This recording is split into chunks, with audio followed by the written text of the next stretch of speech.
All right. Well, we were looking forward to seeing him on October 3rd, but unfortunately, a little bit of a delay, but a main event slate now for Leon Taylor alongside Teague Vigil in a couple of weeks live from the Masonic Temple. Leon, great to talk to you, man. How you been?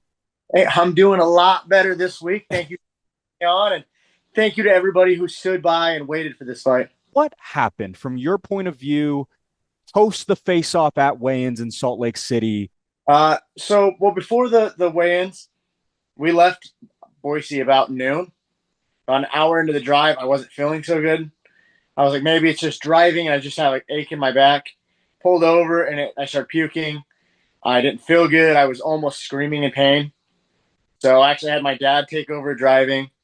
I laid in the back, kind of squirming in pain, and we got to the event, and I'm holding it together. I'm just like, I can't let anybody see weakness.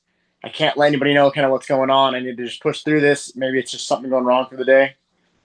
We did our face offs. I actually was sitting down in line as we're trying to do face offs. I'm like, I don't feel good. I'm just sitting down, like waiting for my turn. And as soon as we finished face offs, everybody wanted to go get dinner. And I was like, no, I want to go to the emergency room right now. I'm in so much pain. I want to scream. So we went to the emergency room, and I was there for about 8.5 hours. A lot of it was just waiting on the floor. I was actually on the hospital floor in the waiting room, curled up in a ball, just hurting with a blanket.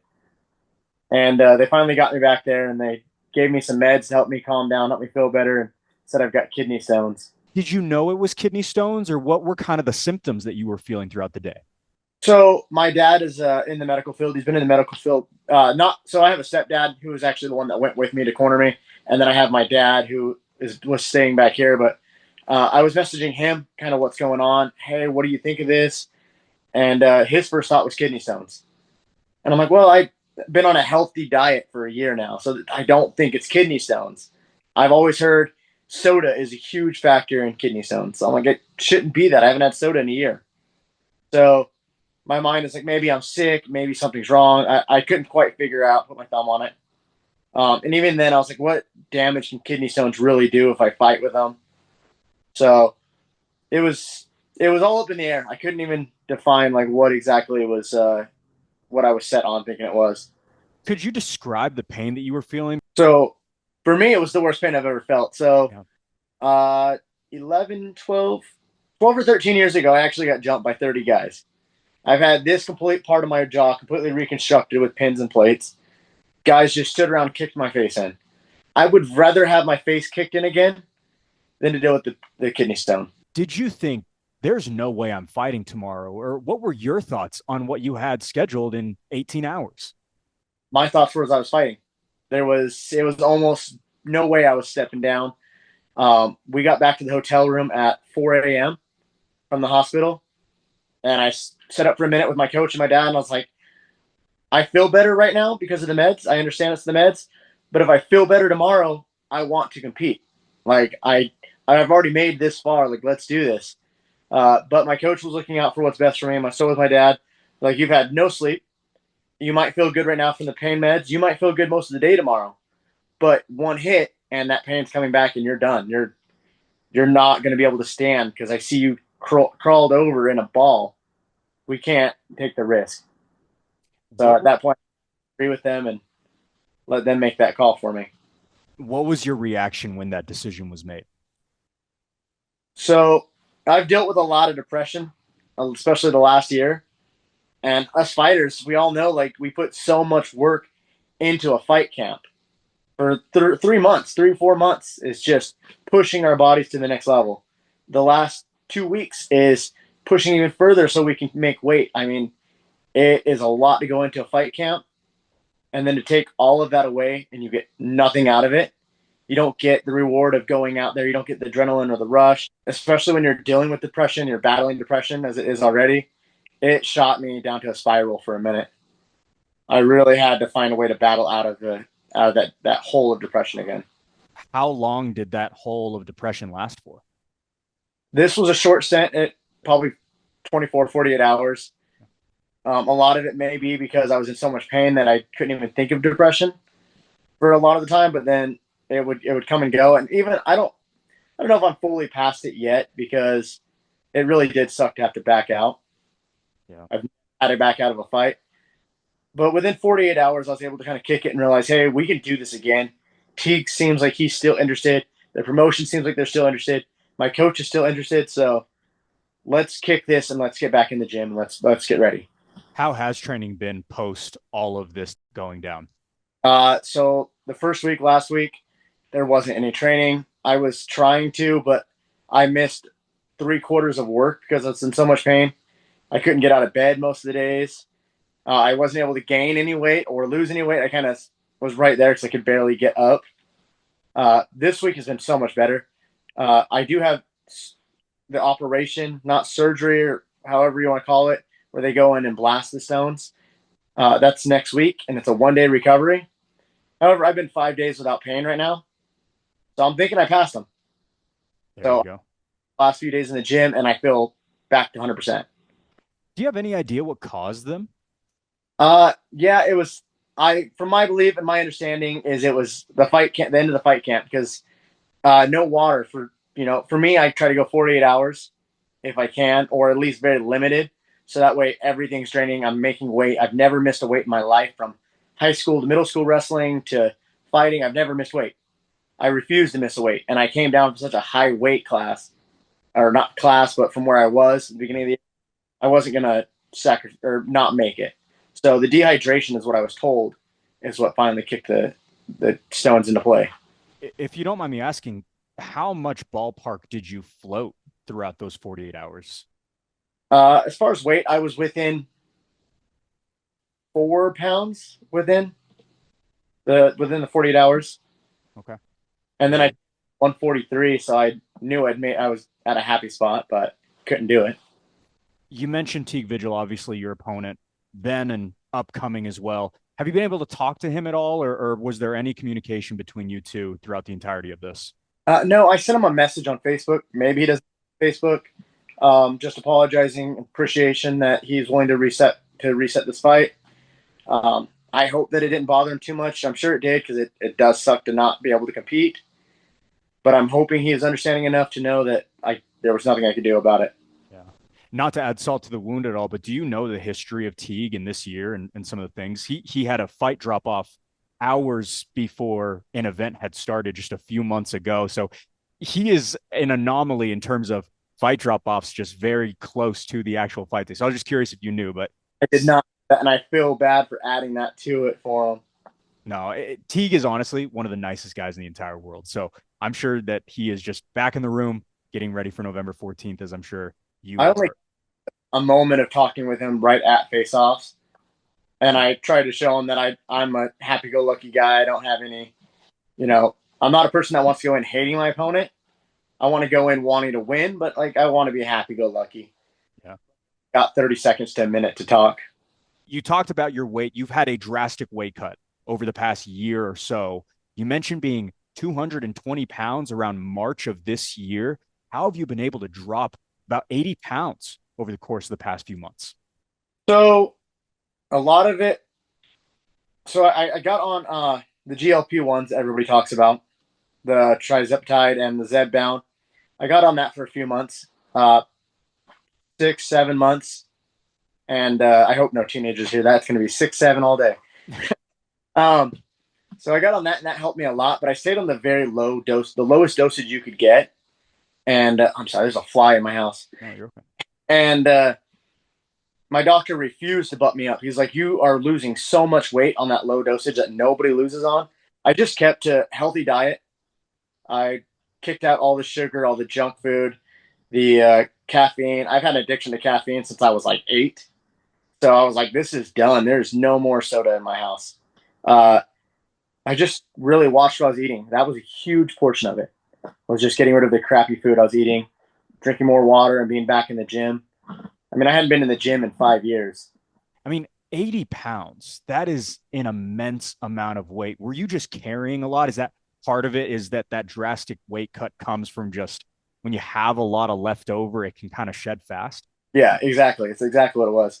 I always call it stupid weight because it's just build on. It's just from bad habits. And as soon as you cut those habits, it all falls off quickly. How long would you say you had those bad habits for to get up to that weight? Probably the moment I put down the gloves. So it's Yeah. been 6 years. Yeah, I 2019 around. I kind of always have monitored what I ate when I was younger, all the way to competing. I made sure I was on healthy diets my whole life. So when I finally put the gloves down, I was like, who cares? Let's just have fun and enjoy life. And I don't regret it.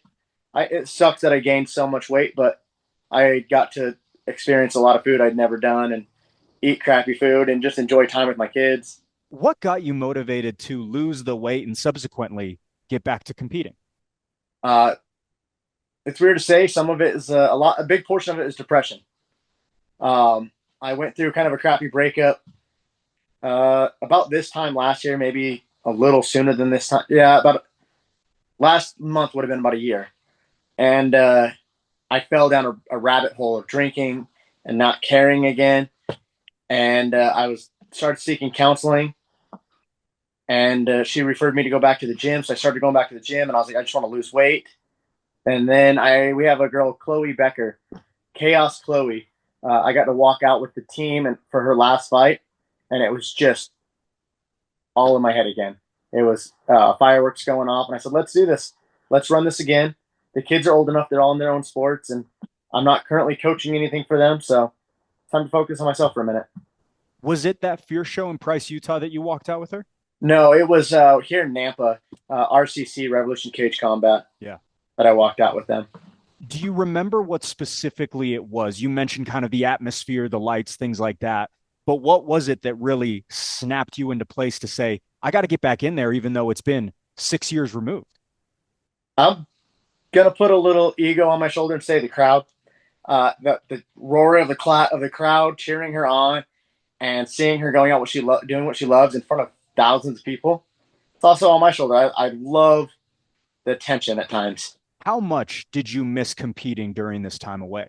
There there was times that I missed it. There was times that I wish I could go back to it and I could have that life again. And then there was times I'm like, you know what?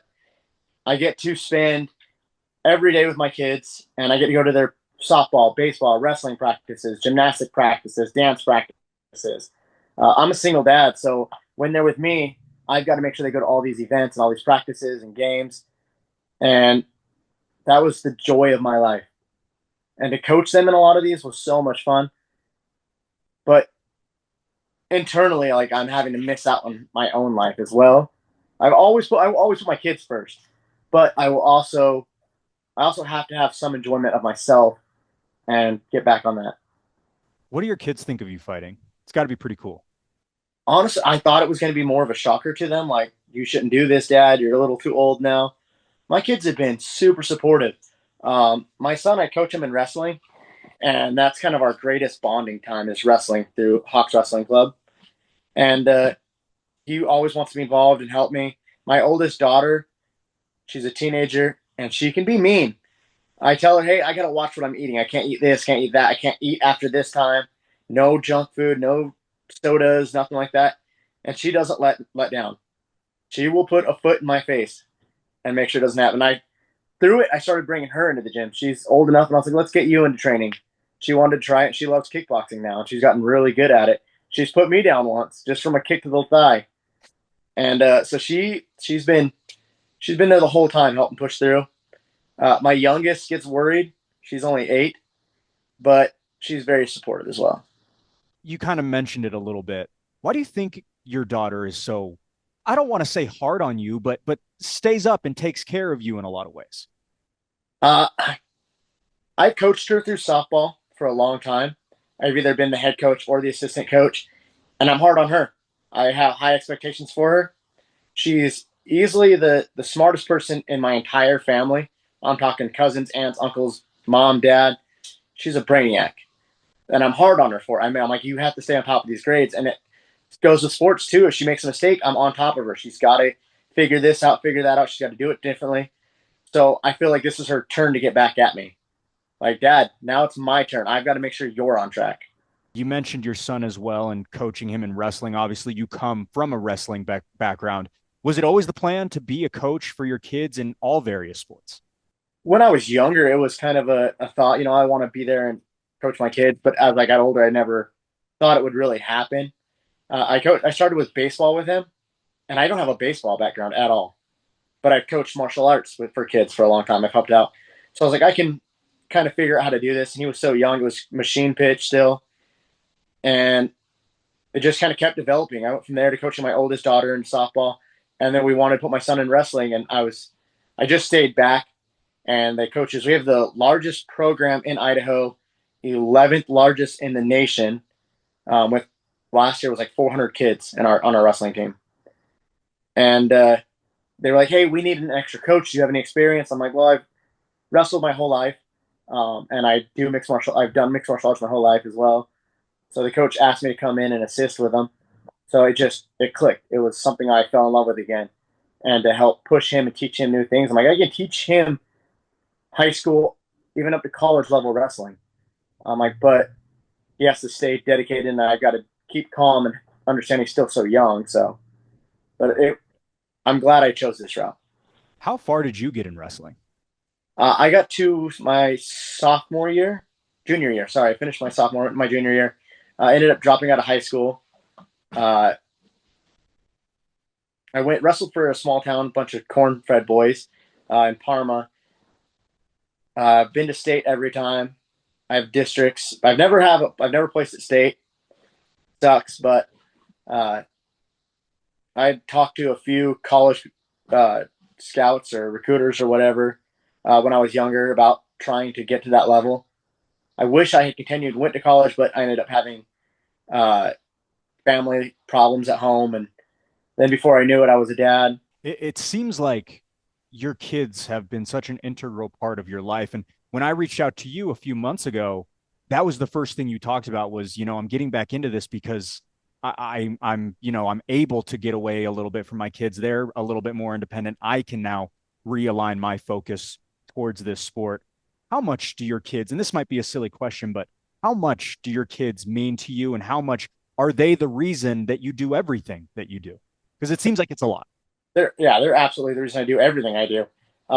I've talked to, I've seen so many dads that they've got to move out of state for work and they're divorced and they have kids and they're going to leave their kids with their exes, or they just can't step up and be the dad and they got to step back, or they see their kids once a month. And I'm like, that's never an option for me. From the moment I had kids, it was, I will sacrifice everything I own to pay for a lawyer to make sure I'm always in my kids' life. I would never give that up. Being a dad is the greatest achievement of my life. How old were they? I mean, they must have been really little the last time that you competed. Do they have any memories of So you fighting? my youngest daughter would have been 2. My son was 5 years ago, 6 years old, and my oldest daughter would have been 8. So my oldest daughter wasn't with me at the time. She had taken a trip to Texas for a couple of years with her mom for about 3 years. So she wasn't around when I was competing very much. I don't think my son really remembers it. He spent a lot of time in the gym as a baby. Uh, my ex-wife and my sons would always come to the gym every single night with me. They'd spend 3 hours just sitting on the chair watching or goofing around. My daughter was still a baby, so she was in a car seat. So I mean, they don't really remember much of it. What do you make of Teague and being in this main event? I am super excited for a main event option. I've had a main event once and a co-main. So for me and Teague to take this to a main event, we're going to put on a show. Regardless, we're both wrestlers. I know he has state champion wrestling background. I heard he's really strong on the ground. I'm pretty dang good on the ground. So probably going to try and keep the standing up for a little bit, see what kind of action we can make out of it, and then have fun on the ground and just make something the crowd can be excited for. Leon, we cannot wait to see you back and healthy. Hopefully, the weight cut is a little bit cleaner and the kidney stones don't Absolutely. reappear or anything like that. They can all get pulverized and we can move forward on November 14th. Thank you so much for taking some time out of your day. I really appreciate it. Cannot wait to see you in a couple of weeks, my man. I appreciate you bringing me on, man. It means a lot.